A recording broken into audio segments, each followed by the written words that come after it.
at the same time, I had been doing research because I wanted to teach students at NYU that to be a social worker, you had to be in the presence of another, really deeply in presence. And I could not find any research on presence.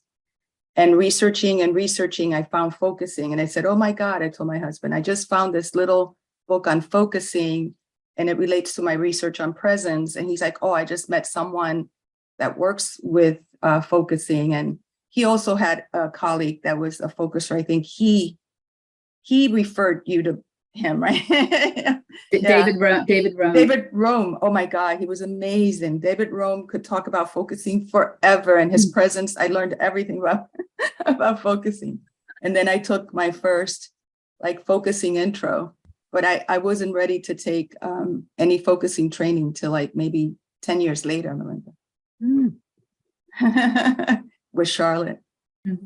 And so just you sharing all that, Melinda, brought me back into time and space, took me back. And I said, oh my God, am I going to do the presentation crying? But I'm not. But if I am, I feel that it's okay. I feel very safe here and feel like I could, quiver a little bit in my throat and that it's going to be fine.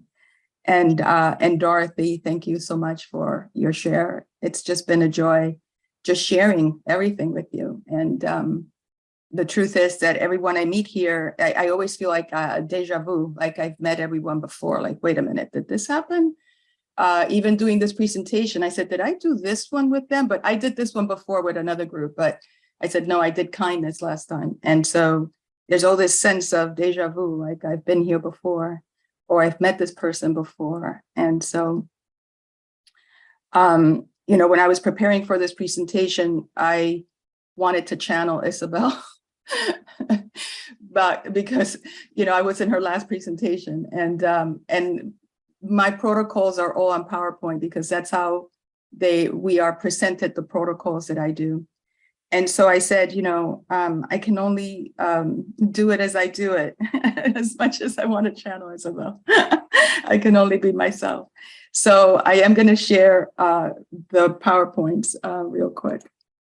I just want to say that, I always say that this is kind of like what we have to be with Zoom, right? It has its own mind and it's going to do its own thing. So, yeah. It really is. It really, really is. So I just want to thank Lynn, and I want to thank Dorothy Marks, as well as the members of the committee who felt, Annecy should present again. It would be nice to hear what she has to say. And I'm deeply honored and grateful, to be here and to be able to share this with you. So as you all know, a lot of the presentations that I do are based on a protocol that are a collaboration with Seattle University. We have a global non-for-profit called Living with Awareness, Courage, and Love, which I feel so reminds me of focusing. And it started in 2015, and I've been a chapter leader since 2017. And we started with 30 states, 30 people throughout United States, but now we're 92 cities around the world. And Dr. Sai created, she's the director of a center called the Center for Social Connections in Seattle. And the protocol for July is the one I'm sharing with you today, Reweaving Our Life Tapestry When Things Fall Apart. And our meetings are all about the healing power of the present moment and authentic interactions. And a lot of the research indicates that people who are interpersonally connected are healthier and physically and psychologically, and they live happier and more vibrant lives. And I began my chapter in 2017, and I had monthly meetings or bi-monthly meetings, depending on what is happening in my life. But the vision of our groups is open-hearted presence and courageous living to all that, we come in contact. Today, the protocol is Reweaving Our Life Tapestry When Things Fall Apart, and it's inspired by Pema Chandra's book, When Things Fall Apart. And when Mavis sent me the protocol in July, it was really interesting. Coincidentally, I was listening to the Pema Chandra audio. I had read When Things Fall Apart a long time ago, but in July, I was actually listening to it on audio. When Things Fall Apart, and in the section I was listening was on loving kindness. And loving kindness is like sending loving kindness to yourself, may I be healthy, may I be at peace, right? And sending it to others and to the world and expanding. But anyway, as I was listening to it, I was in such compassionate presence, and I felt so happy and so much in this loving kindness presence when a car hit me really hard. And I lost control of my car. And my car was only 5 days old. I had just bought it. And I just could not believe it. But anyway, what ended up happening, despite the fact that I was in shock that I was in a car accident, I was able and managed to get out of the car and go to the person that hit me with such loving kindness that even I still am a little shocked. And the woman didn't know what to do with my loving kindness. And she's like, started crying in my arms and telling me, last week I hit a deer. It's like, how many things are going to happen to me? And I just offered her all this love and presence. And then I called my husband. And when I was calling my husband, another car accident happened in the same spot. And when I witnessed it, I was shocked. And my husband said, I'm heading there right away. And the car accident that I witnessed was more horrible than the one that I had just experienced. But my car went to repair. And because it was a new car and it was a foreign car, it took 3 months for them to repair because they had to get all the parts from Germany. And although I was fine physically, my heart and soul felt like it had fallen apart. And I wrote to Mavis and I said, I can't believe the protocol for this week is falling apart and I told her what had happened. And I went to my training because once a month we do the protocol ourselves together. And then I went 3 months trying to understand what had just happened. Because like I had shared before, so many things have happened since the pandemic and I've lost so many family members. And this was just like a wake-up call. And I learned a lot from this wake-up call. But the description of this protocol is things fall apart. Prima Chandra says, things falling apart is a kind of testing and also a kind of healing. We think that the point is to pass the test or to overcome the problem. But the truth is that the things don't really get solved. They come together and they fall apart again and again. And that comes from her book, When Things Fall Apart. So in this meeting today, we'll explore creativity and creation, loss and unraveling, willingness to stand in the darkness in order to find the light. And each of us may be at a different point in this life cycle. And like the seasons that flow from one to another, we also transition from one stage to another, blooming, unraveling, hibernating, and starting all over again. And hopefully with more wisdom, which I did learn a lot from my accident. So we will focus on how we can create more space to embrace each stage, expanding that awareness that we are all part of the tapestry of life that never ceases to be woven.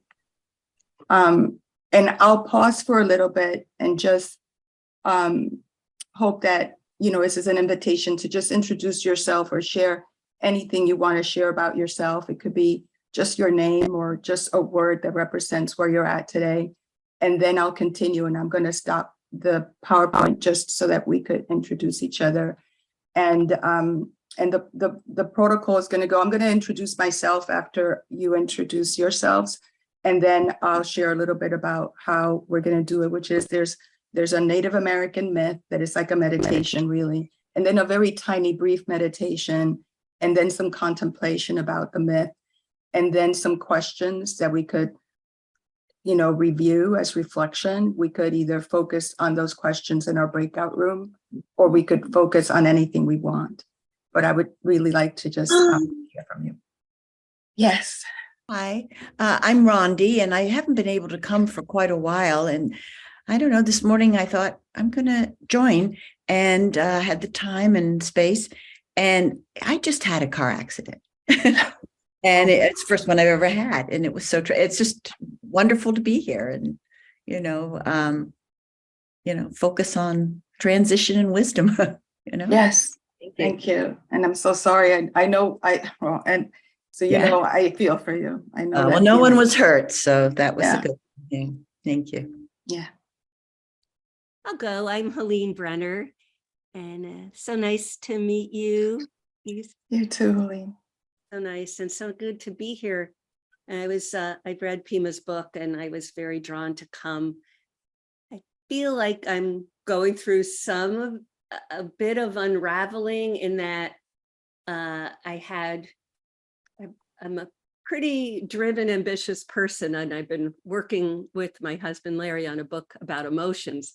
But in the course of this, both my daughters have kind of unraveled a little bit. One of my daughters, you might remember from maybe the last time I was here, had a terrible spinal cord, broke her with a terrible spinal cord fracture in 2 places when she was in Norway this past summer. So she's been going through so much. And then my younger daughter, Maya, who had left to go to Richmond for a Capital One Tech Academy boot camp, is just having so much trouble being alone there. She actually went there yesterday trying again to be alone in her apartment, and headed right back home saying, I'm too sad, I'm too lonely, I just can't be there, and is back home. And I feel like, I am trying to embrace both the relationships with them, that's most important, but also struggling with my own, what I always did to cope in my own household with a mentally ill mother was to be into my goals and to really have my voice. So I'm just really with both of those, and I just felt drawn to come today, as it felt very right. So thank you. Thank you for offering this. I'll go next. Hi, good morning. And I haven't been here in over 2 years because I have 2 other Zoom sessions. So I was just trying to save my brain, but wow, what a safe place. Lynn, as soon as you said my name and other people's names, it's like you always create this vibe. And I'm here because Lynn asked me to speak on December 5th, and I'm so nervous. So I had to, it's like, what do you do when you're having a panic attack? You expose yourself to the fear. So that was my intention, to come and expose myself. And I'm so glad I did, because Annecy, when you said I might cry, I might crack, I might tear up, I might be vulnerable. And yes. So I might be too.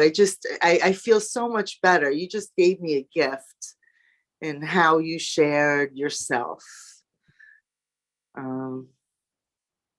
Thank you so much, Robin. I'm glad. So honestly, I do need to say, when I was thinking of welcoming and introducing you briefly this morning, I remembered our connection from your late husband, and I wanted to say something, and then I felt uncomfortable exposing that. But there is this cord, this connection that is very deep with me, and I just wanted to mention that. I still remember him around our dining room table and how generous he was with his time to talk to us. It was about a project that helps some Tibetans. Yes. Thank you, Melinda. Hello, I'm June, and I'm presenting next week, and I'm very nervous. I feel just as nervous, right? So, but the thing that helps me relax is when I think, this group is so lovely. You're all friends. You all have wonderful smiles and beautiful faces. And so I'm going to try not to be so anxious. And, I'll see you next week when I present.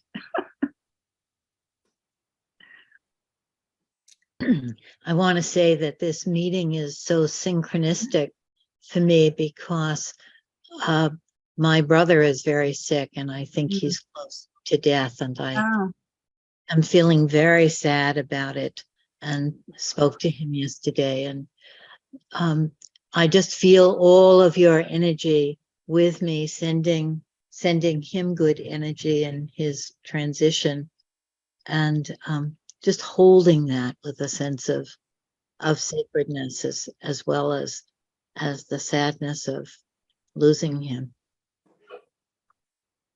Yeah. Yeah, just holding that, Lynn. My heart goes out to you. Yes. Yes. Yes. Thank you.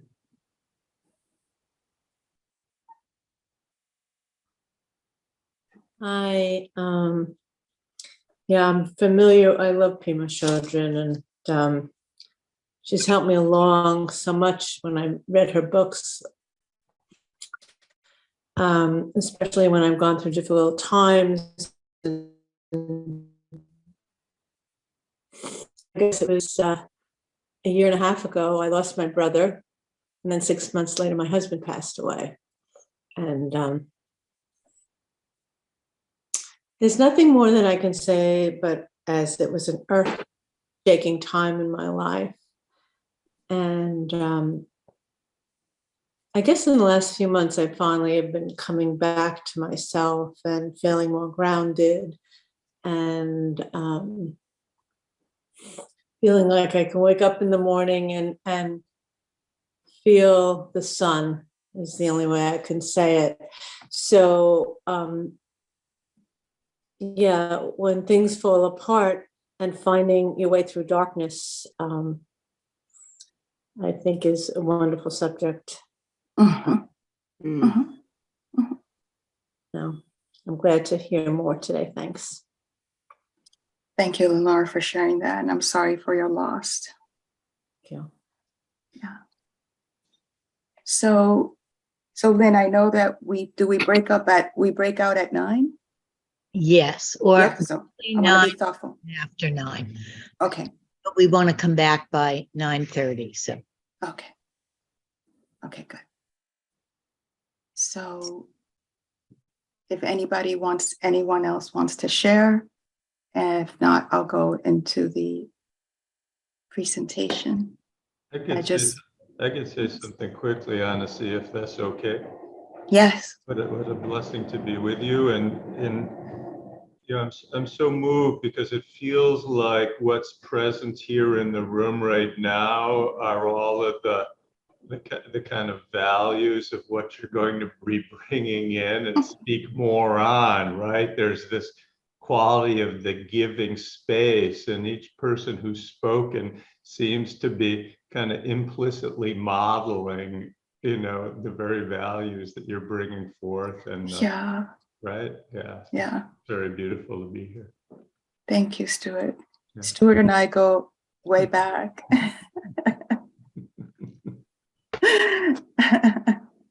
Thank you. That's so right.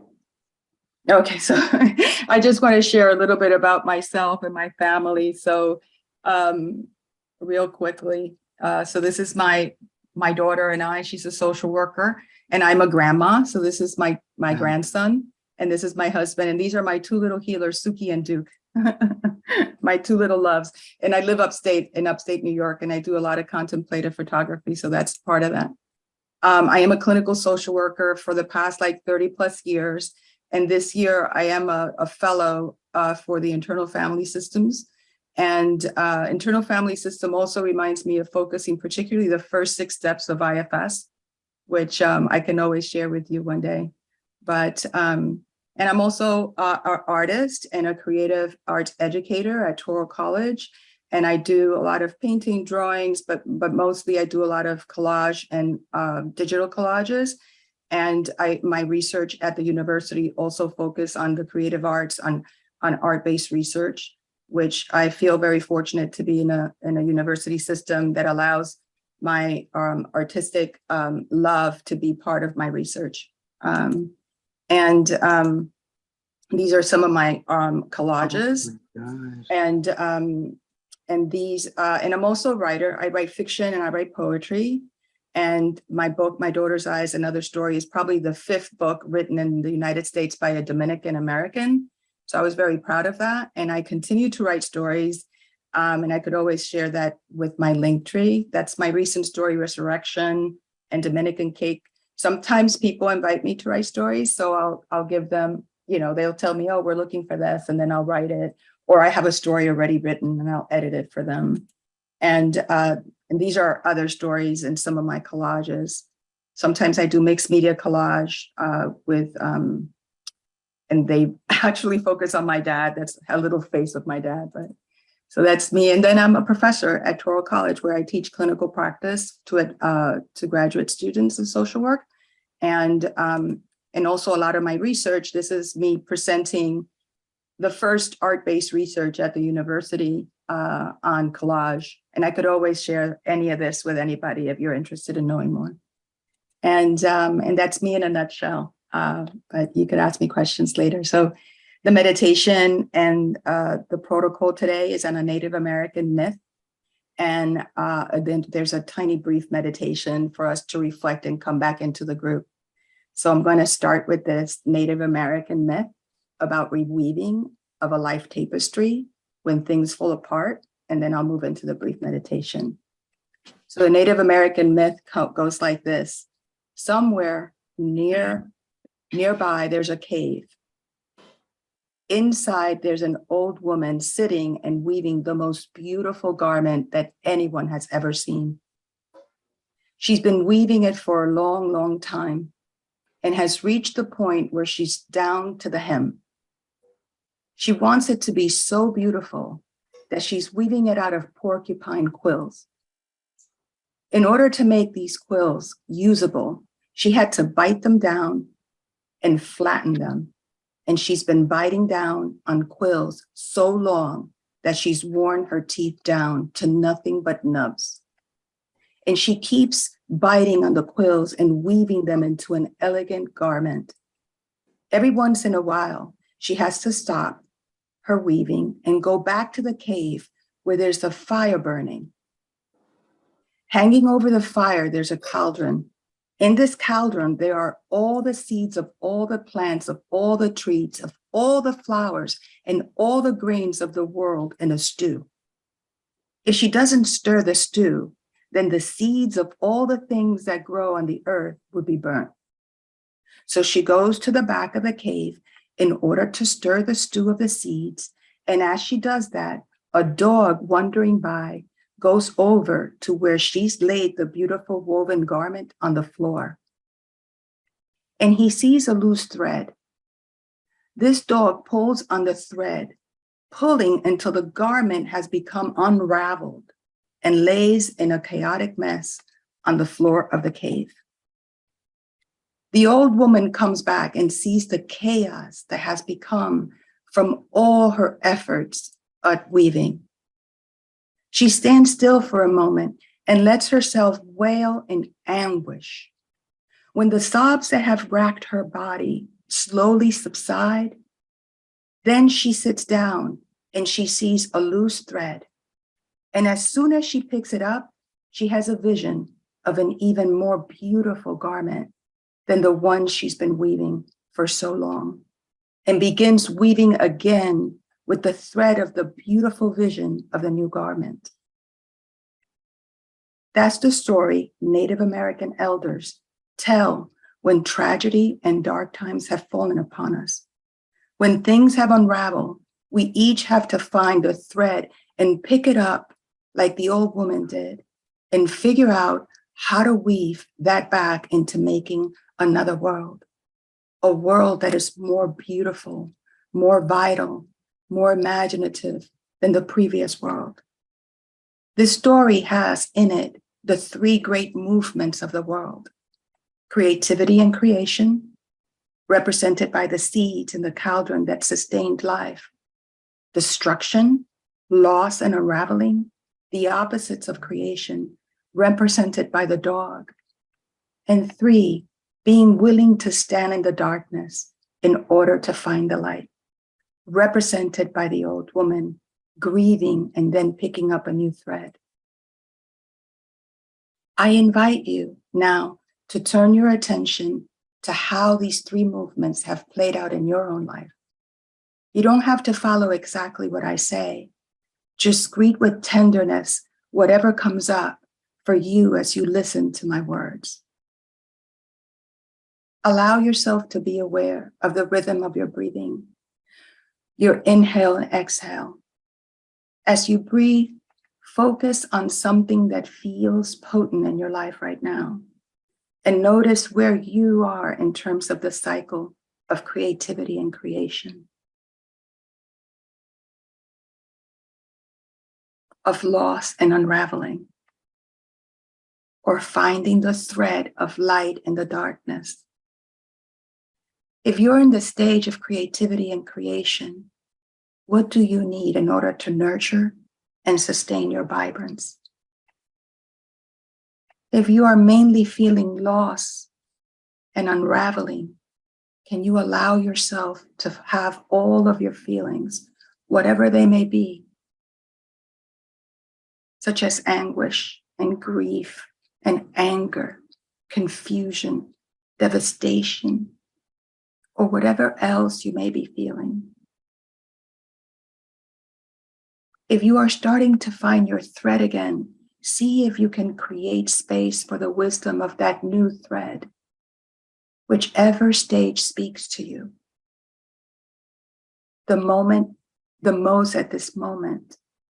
Let's take time now to briefly, but fully, with whatever feelings and sensations arise.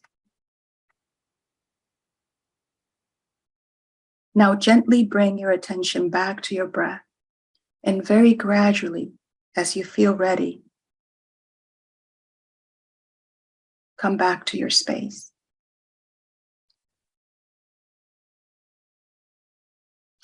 So in this moment of debriefing, we could say a few words of whatever experience you felt from that meditation and that myth. Whatever feelings, thoughts or insight the meditation brings up. And I know that sometimes these kinds of meditations could be hard, but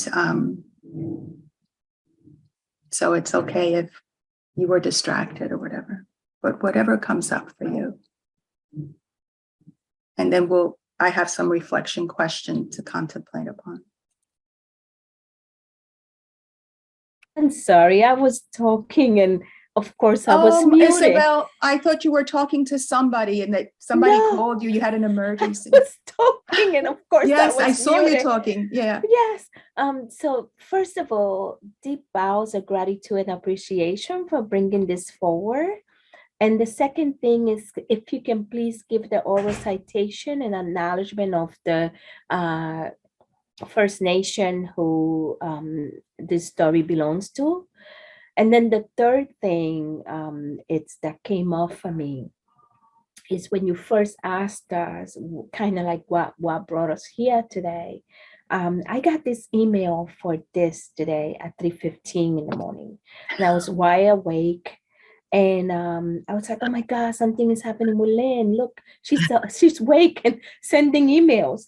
And then when I read the title of the initial title of this, what really caught my heart was the very beginning when it says things falling apart is a kind of testing and also a kind of healing. And I'm just deeply appreciative of being here today. And I don't know if it was Robin or who was it, but there's something about energetically feeling held by this group today that is important to me. And so the piece that came is, I have a little dog like you, the image of the dog pulling on the thread and how when I attach myself to hold in the tapestry, there's no freedom or liberation. That's actually a lot of constriction. But when I allow that to unfold possibly into something else, there's an opportunity for co-creating and recreating. And so appreciating that. Thank you. Thank you, Isabel. So beautiful. Thank you. What resonated, Isabel, the issue of attachment, of holding on too tight, you know, that it blocks our freedom. I was thinking about just in good focusing parts work, how all three were going on with me at the same time. There's unraveling and reweaving and holding on to a thread, sometimes for dear life. And then there's loss and accepting. And so just embracing all of it. Thank you. Yes, yes. Yeah. I had that same thought, that I'm looking for the thread of new life, and weaving, and also the loss, also the unraveling at the same time. And I think in Annecy, you said, give space to the feelings of the unraveling. And I tend to put those feelings aside, and I want to go with the feelings of the weaving and the thread of new life. And that was an important encouragement for me, to just give space to the feelings of loss and the unraveling. That's just a natural part of life. Yes, yes. And I just have to say, because, what's on my mind is psychodrama. That's what I'm presenting on. I was reading, as much as I could, your poems. And I thought, wow, what a psychodrama. I mean, such storytelling. And even now, this is a psychodrama, what we're talking about. Wow. Yes. So I just, my head's on fire. All this juiciness. Yeah. But really, your poetry,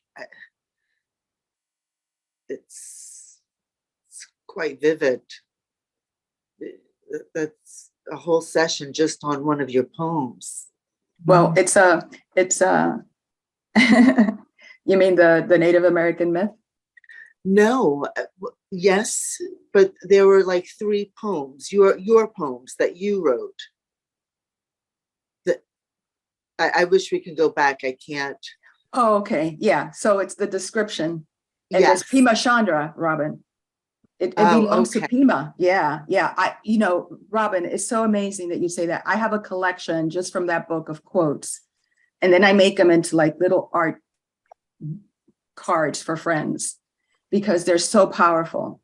They're amazing. And I could send my collection of like just one page. Is very powerful, and you could actually do so much with them, but you're on target. Yeah. So that's from Pima Chandra.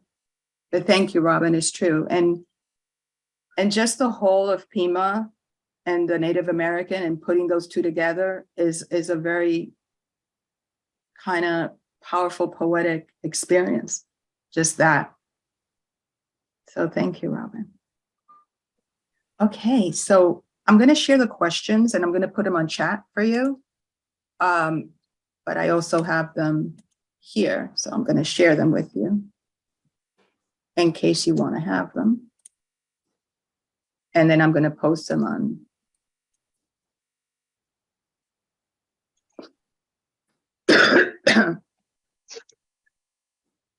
So these are some of the questions that I'm going to share. And that we can explore.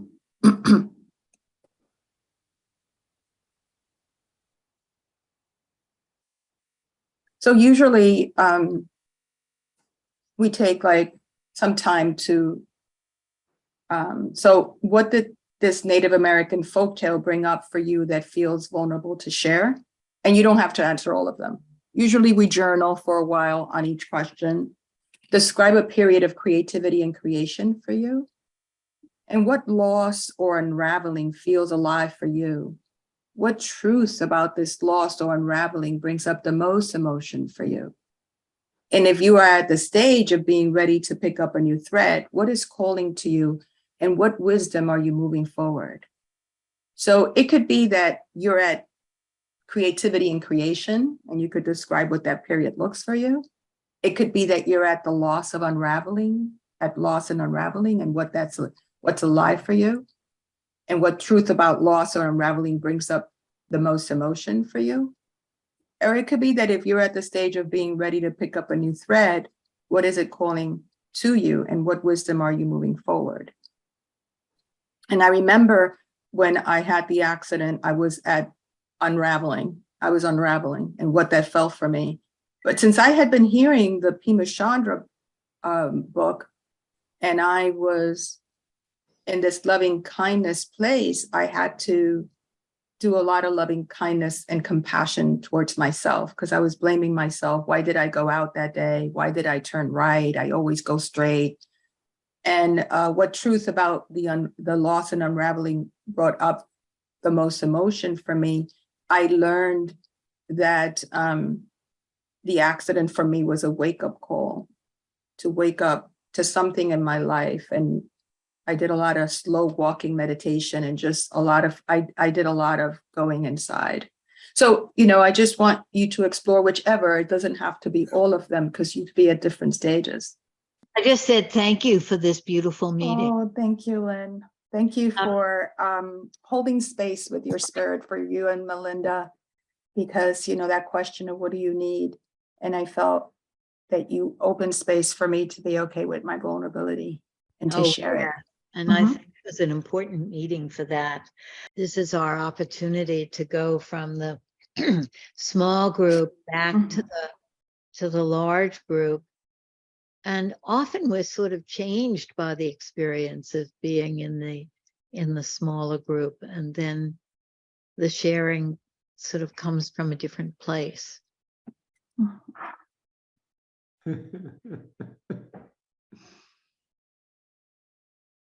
I hear a laugh. Is that just I think that was Stuart. Oh, I'll go for it if there's someone else not. Yeah. Well, go first then. Go. Well, Yeah. I was Go going to say ahead. something very brief. do you want to say something? No. Okay. I found that, there's always kind of a jump in, will I jump? Will I go? Will I, so here I am going.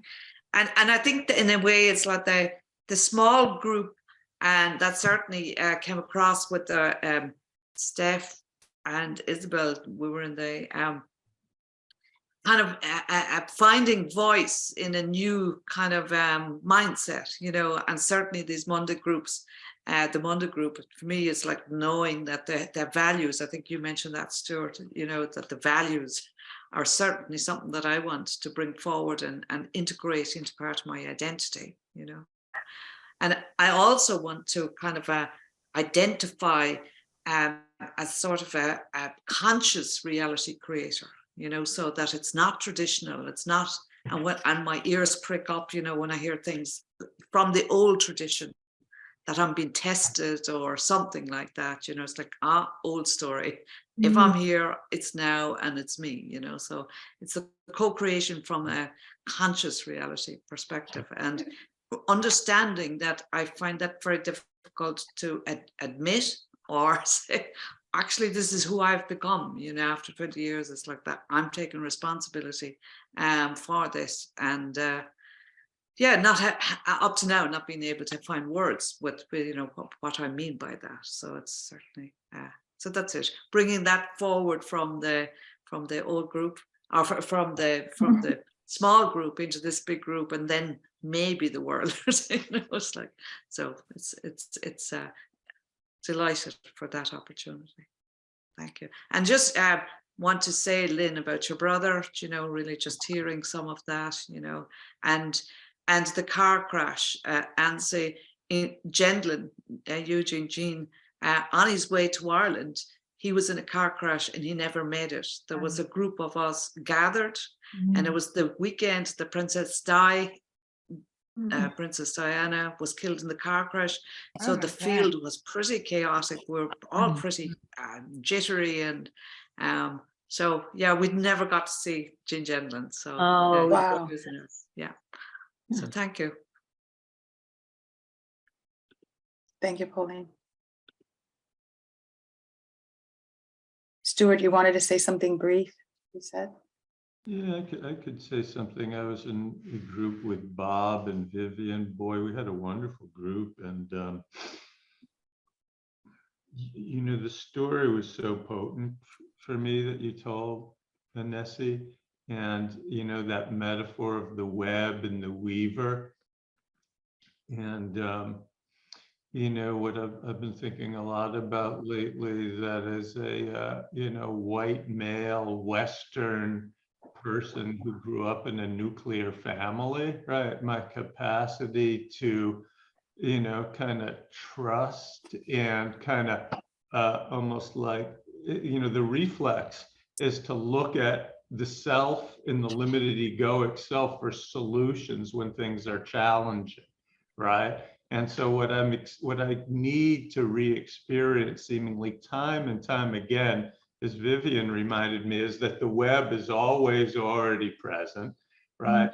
And when we're in the group here like this, you know, and especially in the breakout group, the web gets turned on by hearing one another's particular stories. Yes. And then when we hear the story from an indigenous teaching, for me, it's not just like a nice metaphor, but it's actually like a medicine, right? That opens up my capacity to feel my own story in relationship to the larger web. So really honoring you with the way you're weaving all of that in. Thank you, Stuart. Maybe I'll speak. In our group, one thing that came up was when things fall apart, the feeling of being alone. And I'm often comforted by something that Jean said, well, we're already not alone,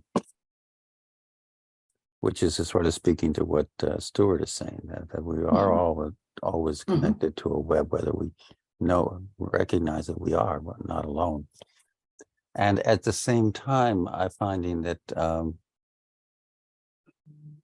that rather than taking me away from my spiritual center, that actually brings me closer to my spiritual center. So it's kind of a curious thing that knowing that we're part of a web of something larger doesn't diminish our self-connection with the wellspring of our creativity. So I think that story that you told, which is a beautiful story, it brings those themes together. It shows that we're weaving a web. We're not alone. We're connected to all the seeds of life, and we are one of the seeds that's part of this web. Beautiful. So that's yeah. I'll leave it at that. Thank you, Charles. You know, what you and Stuart shared reminds me the other day, there's a little town here called Hudson, New York. If anybody wants to have a nice weekend, you could come and walk it. It's just, I'm always enjoy when I walk there, but I was walking and I saw the church. There's an old church, maybe 200 years old. And it had these banners, and one said, "You are a constellation," and the other banner said, "You are interdependent." And that stayed with me for like, every time I think of it, it kind of ties to what you're saying, Charles, and what Stuart's saying. We are a constellation in this web and interdependent. Wow. That would make a beautiful collage, Annecy. Yes. Oh, yeah. I see art everywhere. Yes, maybe we could have it for the flyer for helpers. I actually had a series, because I do a lot of dream work and I have like that dream circle. And I had a series of dreams about being the universe, and the experience was awesome. It's like I had no body. I was just like love and compassion. And then I had it like every day, the same dream, and it changed. So I did a lot of collages around this issue of being the universe, and started researching, and did kind of like an art-based research around this interconnectedness and this web experience, and kind of like what Stuart and Charles are speaking about based on my dreams. But I did find I found a link, which I'm going to share, of the Native American. Yeah, I found a link. I didn't find where it comes from, but I could also share the one I read, because the one I read to you is modified a little bit in terms of, I think, shortened. So I think for me, picking up the thread can be someone else telling their story, and I can learn something from that, and that becomes a thread for me. Because changing the story kept coming up from Pauline in our group, and I was so grateful for that. And then Isabel, I was able to thank Isabel because a few weeks ago when she presented, she picked up the phone to her daughter in the middle of the presentation. And I've always had an issue with that. I always feel that I want to pick up the phone to my daughter, but I don't want to interrupt what I'm doing. And I shared a couple of times they were in other countries, and it saved their lives for me to pick up the phone. Wow. So Isabel did that, and she was so kind to herself and kind to her daughter and kind to the group. I was like, oh, Steph, this is a story, and I don't need the story anymore. I can just, so she became a thread for me. And it was great to be able to thank her for that. Yeah. Beautiful. And, Steph, that's so beautiful. And it reminds me, like, many times you have all been a thread for me. Yeah. Thank you, Annecy. Mhm. Thank you for your presentation. This was beautiful. Thank you. That really touches me, Annecy. Very nice. Mhm. Thank you. Thank you, Bob. You were preparing to read the Native American reading. Say that again.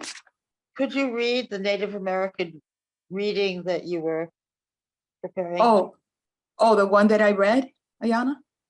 Yeah. Oh, yeah, sure. I could read it again.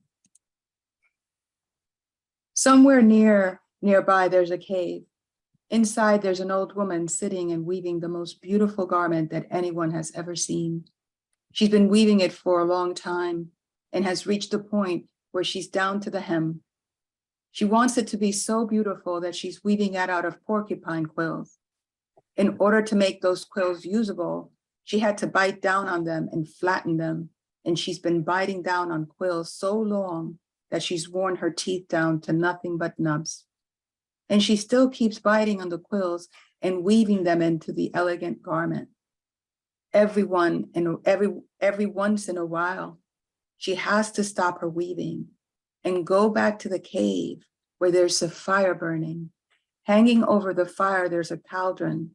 In this cauldron, there are all the seeds of all the plants, of all the trees, all the flowers, all the grains of the world in a stew. And if she doesn't stir the stew, then the seeds of all the things that grow on earth would be burnt. So she goes back to the cave in order to stir the stews of seeds. And as she does that, a dog wandering by goes over to where she's laid the beautiful woven garment on the floor, and he sees a loose thread. This dog pulls on that thread, pulling until the entire garment has become unraveled and lays in a chaotic mess on the floor of the cave.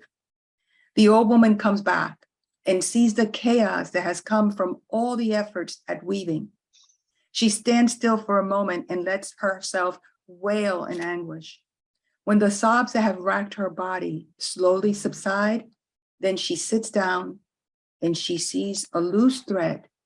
And as soon as she picks it up, she has a vision of an even more beautiful garment than the one that she's been weaving for so long, and begins weaving again with the thread of that beautiful vision of the next garment. That's that story Native American elders tell when tragedy and dark times have fallen on us. When things have unraveled, we each have to find a thread and pick it up like the old woman did and figure out how to weave that back into making another world, a world that is more beautiful, more vital, more imaginative than the previous world. The story has in it three great movements of the world: creativity and creation, represented by the seeds in the cauldron that sustains life; destruction, loss of unraveling, the opposite of creation, represented by the dog; and being willing to stand in the darkness in order to find the light, represented by the old woman, grieving and then picking up a new thread. Thank you, Annecy. Beautiful.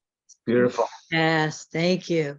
And we'll hear Dorothy's poem, and then we have to go, and we'll look forward to seeing you next week when we're Yes.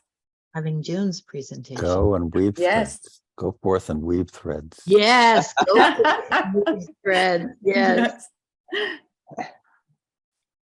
I was so happy to see, Annecy, that the poem that you picked for today. It's like, I know it's a favorite of many of ours.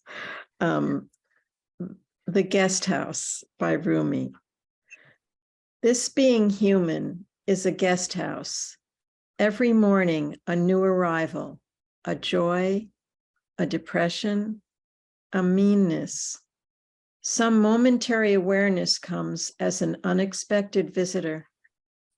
Welcome and entertain them all. Even if they're a crowd of sorrows who violently sweep your house empty of its furniture, still treat each guest honorably. He may be clearing you out for some new delight, the dark thought, the shame, the malice. Meet them at the door laughing and invite them in. Be grateful for whoever comes because each has been sent as a guide from beyond. Beautiful, Dorothy. You read that so beautiful. I have goosebumps. And I want to thank all of you. My heart is full of appreciation for all of you and for this moment in time. And I take so much with me. So I really appreciate it. And I look forward to seeing all of you next Monday.